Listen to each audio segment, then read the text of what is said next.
श्री शिवाय नमस्तु भीम हर हर महादेव। स्वागत है आपका हमारे चैनल एस्ट्रो ओम पर। दोस्तों, महाराष्ट्र राज्य के अमरावती जिले के परतवाड़ा में गुरुजी पंडित प्रदीप मिश्रा जी द्वारा शिव भक्ति शिव महापर्व कथा शुरू हो गई है। यह 7 दिवसीय शिव महापुराण कथा है जो कि 6 मई 2024 से 12 मई 2024 तक आस्था और यूट्यूब के माध्यम से सुबह 9:30 बजे से दोपहर के 12:30 बजे तक देखी जा सकती है। आज 10 मई 5वें दिन की कथा पूर्ण हो चुकी है और गुरुजी पंडित प्रदीप मिश्रा जी ने इन नए उपायों की जानकारी दी है। गुरुजी ने आज के वीडियो में द्विजेश्वर महादेव का फिर से वर्णन किया है और यह उपाय कैसे करना है यह हम आपको इसी वीडियो के माध्यम से करके बताने वाले हैं। गुरुजी ने आजेश्वर महादेव से जुड़ी हुई एक विशेष जानकारी दी है। इसके साथ ही गुरुजी ने आज कुंदकेश्वर महादेव का नाम लेकर किए जाने वाले 2 विशेष उपायों की जानकारी दी है। इसके साथ ही गुरुजी ने जीवन में कष्टों को 7 दिनों में दूर करने के लिए आपको क्या करना है वह भी बताया है। और आज गुरुजी ने यह भी बताया है कि इसी मई माह में छत्तीसगढ़ में 2 शिव महापुराण कथा होने वाली है। कथा कब होने वाली है, कब से कब तक होने वाली है, कथा स्थल की जानकारी हम आपको इस वीडियो में देने वाले हैं। इसके साथ ही आज गुरुजी ने 4 विशेष पत्र पढ़े हैं जिसे हम इस वीडियो में तो शामिल नहीं कर रहे हैं, पर आप वह वाला वीडियो देखना चाहते हैं तो हम कमेंट बॉक्स में उस वीडियो की लिंक को अपडेट कर देंगे जिसमें टच करके आप वह वीडियो भी देख पाएंगे। आज 10 मई शिव भक्ति शिव महापुराण कथा के 5वें दिन की कथा में गुरुजी ने कुल 11 उपाय और उपयोगी जानकारी दी है। सभी की जानकारी हम आपको इस वीडियो के माध्यम से देने वाले हैं। अगर किन्हीं कारणवश आपने आज की कथा नहीं सुन पाई है तो पूरी कथा का आपको इस छोटे से वीडियो से प्राप्त होने वाला है। बढ़ते हैं आज की कथा की पहली विशेष जानकारी की ओर। कथा शुरू होते ही गुरुजी ने सभी को कहा, आज अक्षय तृतीया है और साथ में भगवान परशुराम का उत्सव भी है और आप सभी को और परशुराम भगवान के उत्सव की शुभकामनाएं। बढ़ते हैं आज की कथा की दूसरी विशेष जानकारी की ओर। गुरुजी ने बताया, शंकर भगवान ने स्वयं कहा है, जिसके हृदय में ना छल होता है, ना कपट होता है, ना ही बेईमानी होती है, ना ही प्रपंच होता है, और जिसके हृदय मेरी तरह भोला होता है तो उसके हृदय में मेरा निवास होता है, यह निश्चितता है। बढ़ते हैं आज की कथा की तीसरी विशेष जानकारी की ओर।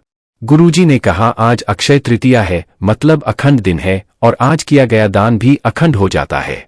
भगवान का किया गया जाप पूजन भी अखंड हो जाता है। आप कथा श्रवण कर रहे हैं तो उसका जो पुण्य है वह भी अखंड हो जाता है। आज अक्षय तृतीया है और जिसका मतलब ही होता है अक्षय प्रदान कर देना, मतलब आज के दिन किया गया पुण्य का कभी क्षय नहीं हो सकता।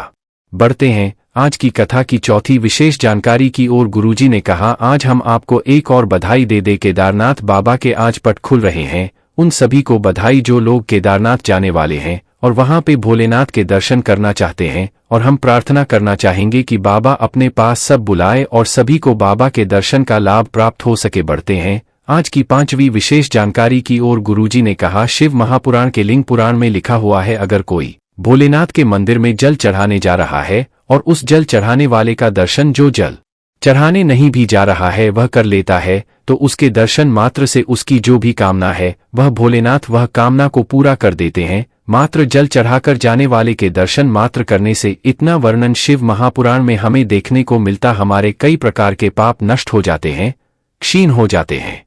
बढ़ते हैं आज की 6वीं विशेष जानकारी की ओर। गुरुजी ने कहा, अगर कोई गलत तरीके से शिव पूजा कर रहा है, मंदिर में आपने देखा कि यह सही तरीके से पूजन नहीं कर रहा है, गलत तरीके से जल अर्पित कर रहा है या फिर गलत लोटे का उपयोग कर रहा है, तो आपको भोलेनाथ के सामने कुछ भी बोलने की आवश्यकता नहीं है, उसे टोकने की आवश्यकता आपको बिल्कुल नहीं है, क्योंकि उसके शिव के प्रति भक्ति तो अटूट है। तभी तो वह मंदिर में आके पूजन कर रहा है, वह भी देख कर समझ जाएगा, सीख जाएगा। बढ़ते हैं आज की कथा की 7वीं विशेष जानकारी की ओर। गुरुजी ने कहा, कल हम आपको तेजेश्वर महादेव जल कैसे अर्पित किया जाता है वह जल चढ़ाने का तरीका बताया था। अब आज हम आपको वह उपाय जो कि कल गुरुजी ने बताया था आज भी गुरुजी ने बताया है और आज भी गुरुजी ने फिर से उपाय सभी को समझाया है, तो हम आपको वीडियो के माध्यम से भी यह उपाय करके बताने वाले हैं। आप वीडियो के माध्यम से देखकर समझ पाएंगे कि यह उपाय आपको किस प्रकार से करना है। यह उपाय नहीं, यह एक तरीका है जिससे भोलेनाथ हमारे कष्टों को दूर कर देते हैं। गुरु ने कहा, इस प्रकार से अगर आप 7 दिन तक भी विजेश्वर महादेव का नाम लेते हुए शिवलिंग पे जल अर्पित कर देते हैं विशेष तरीके से, तो 7 दिन के अंदर भोलेनाथ आपके कार्यों को पूर्ण कर देते हैं। आपके जीवन में जो विपत्ति है, कष्ट है, दुख है, दर्द है, उसे दूर कर देते हैं। जल चढ़ाने की शुरुआत गुरुजी ने कहा है, कहां से करना है आपको वीडियो में भी देखकर समझते जाना है। जल चढ़ाने की शुरुआत जहां से जल नीचे गिरता है उस स्थान से करना है। शिवलिंग के जल जहां से नीचे गिरता है उस स्थान से आपको जल चढ़ाना शुरू करना है। धीरे धीरे आप जल चढ़ाते हैं। शिवलिंग का जो कटिए भाग है वहां से ले जाते हुए शिवलिंग के चारों ओर घुमाते हुए उसी स्थान तक जहां से आपने जल चढ़ाने की शुरुआत की थी वहीं तक आपको जल वापस चढ़ाते हुए लाना है। गुरुजी ने भी ऐसा ही आज अपने हाथ की उंगलियों का उपयोग करते हुए भी बताया है, जो हम आपको वीडियो के माध्यम से करके बता रहे हैं।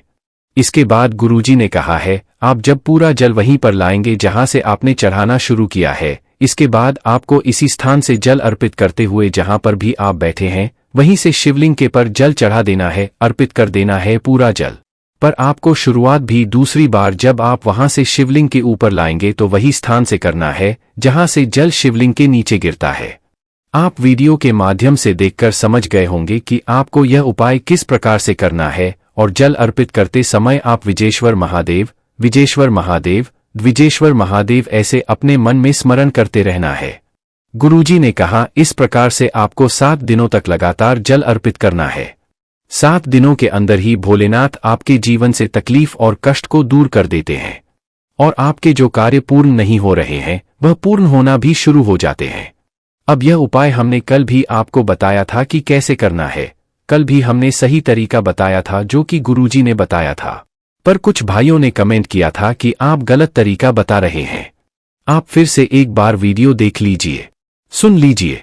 तो हमने वह वीडियो भी देखा, उसमें भी गुरुजी ने ऐसा ही बताया था, और आज गुरुजी ने वापस इसी प्रकार से जल अर्पित करना बताया है, जो आपने वीडियो में भी देखकर समझ लिया होगा। आशा करते हैं यह उपाय आपको वीडियो के माध्यम समझने में आसानी हुई होगी, पर अभी भी इस उपाय से संबंधित अगर आपके मन में कोई प्रश्न है तो वे प्रश्न आप कमेंट बॉक्स के जरिए पूछ सकते हैं। अब यह उपाय गुरुजी ने यह नहीं बताया कब करना है, तो यह जल चढ़ाने से संबंधित उपाय है जिसे आप कभी भी किसी भी दिन कर सकते हैं। बढ़ते हैं आज की कथा की 8वीं विशेष जानकारी की ओर। गुरुजी ने कहा, शिव महापुराण की कथा कहती है, किसी देवी के मंदिर में चुनर चढ़ाने से ज्यादा, किसी देवी के मंदिर में प्रसाद चढ़ाने से ज्यादा, किसी देवी के मंदिर में अगरबत्ती लगाने से ज्यादा, किसी देवी के मंदिर में दीपक लगाने से ज्यादा पुण्य मिलता है अगर हम किसी नारी को गलत दृष्टि से नहीं देख रहे हैं। बढ़ते हैं आज की कथा की 9वीं विशेष जानकारी की ओर। गुरुजी ने कहा, घर की बहू हो या बेटी हो या बुजुर्ग महिला हो, अगर वह सुबह उठकर 1 लोटा जल तुलसी के किनारे में अर्पित करती है तो उससे ब्यूटी पार्लर जाने की जरूरत नहीं पड़ेगी, अंतिम समय तक वह सुंदर बनी रहेगी। फिर गुरुजी ने सभी से निवेदन किया कि हम निवेदन करना चाहते हैं कि क्रीम की चमक 4 दिन तक रहती है, पर अच्छे कर्मों की चमक अंतिम समय तक रहती है। बढ़ते कथा की 10वीं विशेष जानकारी की ओर। गुरुजी ने कहा, हमने पहले भी आपको कहा है डॉक्टर के पास जाएं तो डॉक्टर के पास जाकर जो दवाई लाए हैं, अगर वह दवाई आपके शरीर में कार्य नहीं कर रही है तो डॉक्टर की वह दवाई को खाते समय आपको खाने से पहले कुंदकेश्वर महादेव का नाम लेना है, उसके बाद आपको उस दवाई को खा लेना है। इसके साथ ही गुरुजी ने कहा, अगर आप कोई बड़ी जांच कराने जा रहे हैं तो जांच कराने से पहले आपको भोलेनाथ के मंदिर पर जाकर शिवलिंग पर चढ़ी हुई बेलपत्र को खा लेना है, प्राप्त कर लेना है रूप में, और खाने के बाद अपनी जांच करने के लिए चले जाना है। आगे सब बाबा संभाल लेंगे। बढ़ते हैं आज की कथा की 11वीं और अंतिम विशेष जानकारी की ओर। गुरुजी पंडित प्रदीप मिश्रा जी ने बताया कि छत्तीसगढ़ राज्य में 2 शिव महापुराण कथा इसी मई माह में होने वाली है।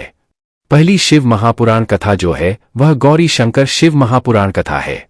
इस कथा का समय 16 से 22 मई 2024 तक दोपहर के 2 से 5 बजे तक आस्था और यूट्यूब के माध्यम से देखी जा सकेगी। इस कथा स्थल का एड्रेस इस प्रकार है, वृद्धि विहार, भरदा चौक, राजिम रोड, कुरुद छत्तीसगढ़। कुरुद छत्तीसगढ़ में 16 मई से शिव महापुराण कथा होने वाली है।